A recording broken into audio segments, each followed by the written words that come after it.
Students, welcome all. I hope you all are healthy and fit and safe.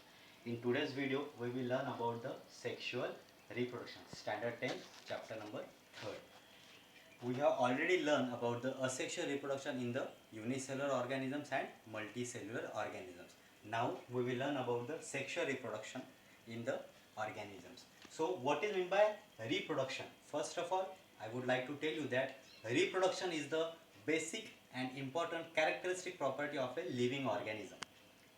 Because of this reproduction property, living organisms can continue their existence on this earth. So therefore reproduction is the most important property of the living organism. So what is reproduction? It is nothing but the fusion of the male and female gametes. Remember that it is nothing but the fusion of the male and female gametes, because of which a zygote is formed, and that zygote later on progresses into an embryo. Then that embryo transfers into an individual. So the sexual reproduction always occurs with the help of two germ cells. Remember that cells are of two types, somatic cell and germ cells. Somatic cells are produced by the different organs of the body, and these germ cells are produced by the reproductive organs of the body. Now these two germ cells are nothing but the male and female gamete. They are male and female gamete. This reproduction process is subdivided into two processes. Gamete formation is the first step, and the fertilization. So what is gamete formation? In gamete formation, the chromosome number of an individual organism reduced to the half number by the process of meiosis. This meiosis reduces the number of chromosome. Means, suppose for example the human chromosome number is 46. With the help of meiosis process, during gamete formation, this 46 chromosome number reduced to the 23 in male and 23 in female, and after fusion it will again calculated as the 46 chromosome number. So gametes are formed by the meiosis process.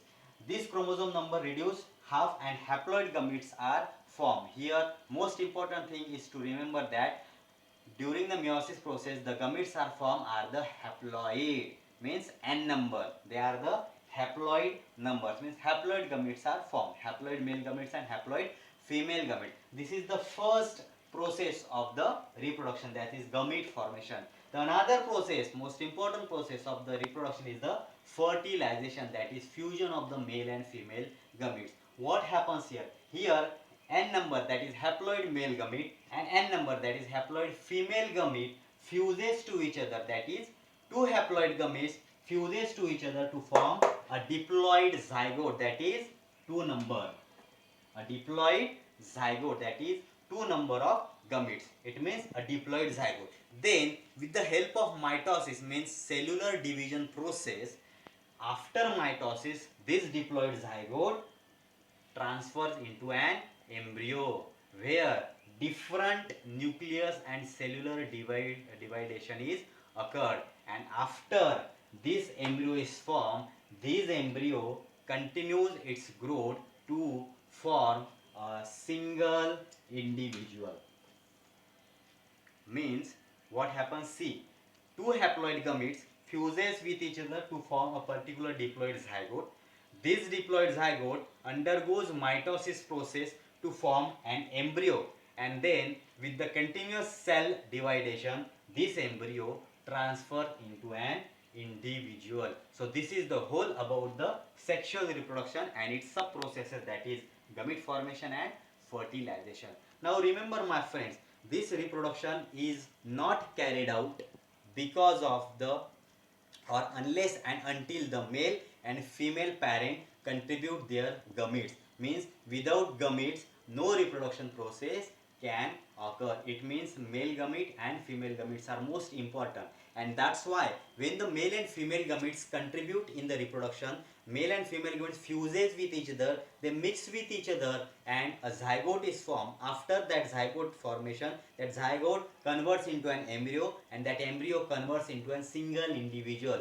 That's why a newly formed individual shows the characters of the male and the female parents. It means half of the characters from the male parent and half of the characters from the female parents are transferred to the young one, and most of the characters are varied, that is varieties also occur, and this variety is because of the recombination. Genetic recombination means during fusion of the male and female gametes, some genes may recombine to each other and new varieties are formed, and that's why in the newly formed young one, similarities to the parents, that character similar to the parents, and new variations are also occur.